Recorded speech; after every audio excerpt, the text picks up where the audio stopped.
There is a brown bottle sitting in your medicine cabinet right now. It cost you less than $2 at the drugstore. You bought it at some point to clean a cut or disinfect a scrape, and it has been sitting on that shelf ever since, doing absolutely nothing. What most gardeners never find out, what the garden center, the fungicide manufacturers, and the chemical spray companies have no financial reason to tell you, is that the bottle you have been ignoring is one of the most powerful and most versatile gardening tools in existence. The products they sell you to treat fungal disease on your roses cost $15 to $25 a bottle.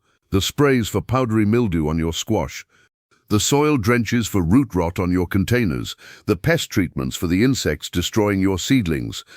All of it adds up, season after season, to a significant recurring expense that the industry depends on you continuing to pay because the products are designed to manage problems rather than solve them.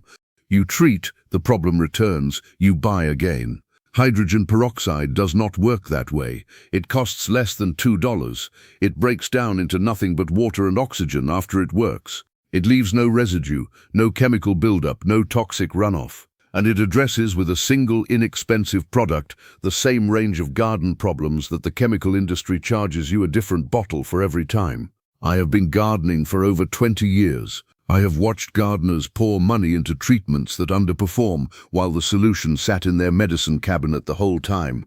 Today I am walking you through exactly what hydrogen peroxide does, why it works at the biological level, and how to use it correctly for 9 specific garden applications that will change how you think about what belongs in your garden kit this season and every season after. Before we go further, drop your USDA hardiness zone or your state in the comments right now. What works in the humidity of Georgia is a different conversation from what works in the dry heat of Arizona.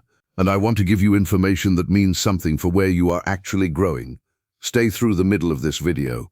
I am going to walk you through a specific rescue protocol for a plant with root rot, a plant that most gardeners would throw in the trash, and show you exactly how to bring it back using something that costs less than a cup of coffee. Do not leave before we get there. First, what hydrogen peroxide actually is. When you pick up that brown bottle at the drugstore labeled 3% hydrogen peroxide, you are holding water with 1 extra oxygen atom.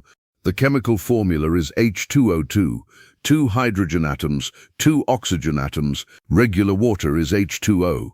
That single additional oxygen atom is the entire story. When hydrogen peroxide contacts organic material, the cell wall of a fungus, the body of a pest larva, the membrane of a harmful bacterium, it releases that extra oxygen atom in a burst. It oxidizes what it touches. It destroys the cellular integrity of pathogens on contact, and then it breaks down completely into water and oxygen. Nothing left behind, no residue, no buildup, no toxic persistence in your soil. That chemistry is the foundation of every application I am going to walk you through, and it is the reason this works categorically differently from what the garden center sells you. Keep that breakdown mechanism in mind as we go through each use. Use number 1, treating and preventing root rot. Root rot is one of the most common causes of plant death in American gardens, and most gardeners have been dealing with it for years without knowing that is what they were dealing with. If you have ever had a plant that looked healthy one week and then suddenly started drooping, yellowing, and declining from the bottom up with no obvious cause, root rot was very likely working underground before you saw a single symptom above the soil line. Root rot happens when soil stays wet too long, from overwatering, poor drainage, or compacted clay that holds moisture like a sponge. When oxygen is pushed out of the soil, anaerobic fungi move in. The most common are Phytophthora, Pythium, and Fusarium. These organisms attack the root system in oxygen-depleted conditions and destroy the root's ability to take up water and nutrients. This is why a plant with advanced root rot will wilt and look like it needs water even when the soil around it is saturated. The roots are too compromised to move water upward, regardless of how much is available. When you drench the soil with a diluted hydrogen peroxide solution, 2 things happen simultaneously. First, the free radical oxygen destroys the anaerobic pathogens on contact. These organisms cannot tolerate oxygen, and the peroxide's oxidizing action is lethal to them. Second, and this is the part that genuinely changes outcomes, it re-aerates the soil. It pushes oxygen back into the root zone. Oxygen is precisely what a struggling root system needs to begin recovering, and what prevents anaerobic conditions from returning. This is not a slow fix. Gardeners who apply this correctly see visible improvement within days. I have personally brought back container plants, raised bed tomatoes, and indoor tropicals that I would have otherwise lost, using nothing more than a targeted soil drench. For a routine root health maintenance drench, mix 4 tablespoons of standard 3% hydrogen peroxide, the drugstore bottle, into 1 liter of water. Apply to the soil when the top layer has had a chance to dry slightly. Let the soil dry out completely before your next watering. I will walk you through the full rescue protocol for severe root rot later in this video. Use number 2, eliminating fungal and bacterial disease. When you see powdery mildew on your squash in July, rust on your roses in August, or early blight moving up your tomato plants in the heat of summer, the instinct is to drive to the garden center and buy a spray. They will sell you something in a green or blue bottle for $12 to $25 that will provide 3 to 5 days of partial control and then require reapplication. That is not a coincidence. That is the product's design. Hydrogen peroxide, used as a foliar spray, is a potent contact treatment for every fungal and bacterial disease in that list. The mechanism is direct and irreversible. Powdery mildew is a living fungal organism. Rust is a living pathogen. When hydrogen peroxide contacts those organisms, it ruptures their cell walls. It does not slow them down or weaken them, it destroys them on contact. And because it breaks down into water and oxygen afterward, it leaves no chemical residue that builds up in the leaf tissue or damages the plant's natural biology. I want to be honest with you about one limitation because this channel does not hide the complexity. Hydrogen peroxide is a contact treatment. It does not have systemic action. It does not travel through the plant's vascular system the way some chemical fungicides claim to. This means thorough coverage is non-negotiable. You must reach the undersides of leaves, the stems, and the growing points. Fungal spores colonize the underside of foliage specifically because they are sheltered from UV light there. A spray that only covers the tops of leaves misses the problem. Use a pump sprayer, not a trigger bottle, and take the time to coat every surface. For disease prevention, mix half a cup of 3% hydrogen peroxide into 1 gallon of water. That is your maintenance spray. For an active infection already established, increase to 8 to 12 tablespoons of 3% hydrogen peroxide per gallon. Apply for 3 consecutive days. Then skip 1 day and follow with a rotating preventative, diluted neem oil, baking soda solution, or a sulfur-based spray to prevent the pathogen from returning. That rotating protocol is what actually stops an outbreak. A single application of anything rarely does. Use number 3, killing fungus gnat larvae and deterring soft-bodied pests. Fungus gnats are one of the most universal pest frustrations for container gardeners. The adult flies hovering around your soil look like the whole problem. They are not. The larvae are the real damage, tiny organisms living in the top layer of moist potting mix, feeding on organic matter and, critically, on plant roots. In a container with a young seedling or recently transplanted specimen, a fungus gnat larval infestation causes symptoms identical to root rot, wilting, yellowing, and failure to thrive. Sticky traps catch the adults. They do nothing about the larvae in the soil. Nothing, that is, except hydrogen peroxide. A soil drench at the correct concentration wipes out fungus gnat larvae through the same oxidation mechanism that kills pathogens. The oxygen burst hits the larvae in the soil and destroys them. The adult population collapses within 1 generation because there are no viable eggs to complete the cycle. Mix 1 part 3% hydrogen peroxide to 4 parts water. Let the top inch of soil dry out first. You want the larvae close to the surface and active. Then drench thoroughly. You will see fizzing at the soil surface. That is the oxidation reaction working. Apply every 5 to 7 days for 2 to 3 weeks until adult emergence stops. For soft-bodied insects above ground, aphids, spider mites, thrips, a foliar spray at the maintenance dilution creates surface conditions that these insects find hostile. They are soft-bodied creatures, and hydrogen peroxide at even low concentrations is caustic to their exoskeletons on direct contact. It is not as immediately lethal as insecticidal soap applied directly, but as a preventative applied on a regular rotation, it creates a leaf surface environment that soft-bodied pests avoid and that disrupts the conditions, making your garden an attractive target in the first place. Use number 4, boosting soil oxygen and stimulating root growth. Have you ever noticed how your plants respond dramatically after a heavy thunderstorm, not just a light rain, but a real downpour, and assumed the improvement was simply about the water they received? The water matters. But there is something else happening that most gardeners have never considered. Rainwater during a thunderstorm contains dissolved oxygen and trace amounts of naturally occurring hydrogen peroxide. Lightning activity generates ozone and atmospheric peroxides that are carried to the ground in the rainfall.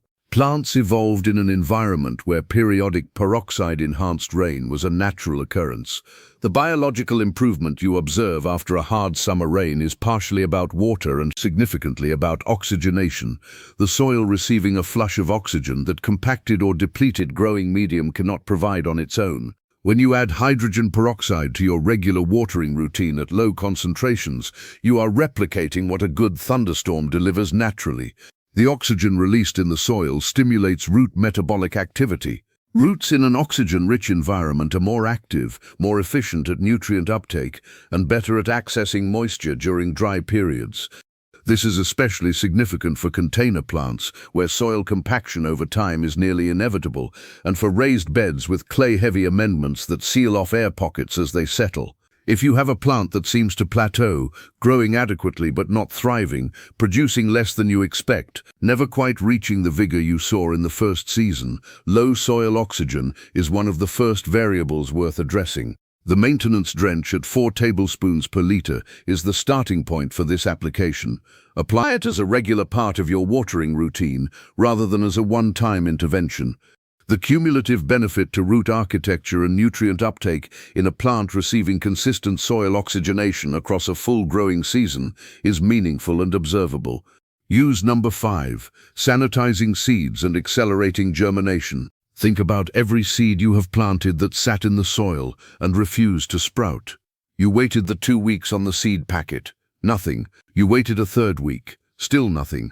You dug into the soil to see if something had gone wrong and found the seed swollen but not cracked, not growing, suspended in a kind of biological stall. That failure has several potential causes: soil temperature, planting depth, inconsistent moisture, but one of the most common and least discussed is surface contamination on the seed itself. Commercially harvested and packaged seeds can carry bacteria and mold spores on their outer coat. In the warm, moist environment of a germination tray, those surface organisms can outcompete the embryo before the seedling establishes. The embryo is viable. The surface contamination prevents it from performing. A pre-soak in diluted hydrogen peroxide addresses both sides of this problem simultaneously. It sterilizes the seed surface. The oxidation reaction kills bacteria and mold spores on the outer coat without damaging the viable embryo inside. The embryo is protected, the pathogens are not, and the peroxide solution helps soften the seed coat. Seeds have a hard outer layer that protects them during dormancy. In nature, that coating breaks down through moisture exposure, freeze-thaw cycles, or passage through an animal's digestive system. A brief peroxide soak accelerates that softening artificially, giving the embryo earlier access to moisture and meaningfully improving germination speed. Mix 1 to 1.5 teaspoons of 3% hydrogen peroxide per cup of water. Soak for no more than 30 minutes. Plant immediately after. Do not leave seeds soaking beyond that window. Extended exposure at any concentration begins to affect the embryo rather than just the coat. I have seen germination rates on old seeds, difficult seeds, and seeds with notoriously hard coats improve by days and sometimes full weeks with a 30-minute pre-soak. Track your results against an unsoaked batch of the same variety this season and see the difference firsthand. Part 2 covers the remaining 4 uses, including the complete step-by-step rescue protocol for a plant with severe root rot that I promised at the beginning, the correct dilution ratios for every application we have discussed, the foliar spraying technique that determines whether this works or causes damage, and the one critical mistake with concentration that can destroy the plant you are trying to save. That information is in Part 2. Make sure you are here for it. 5 uses down, 4 remaining.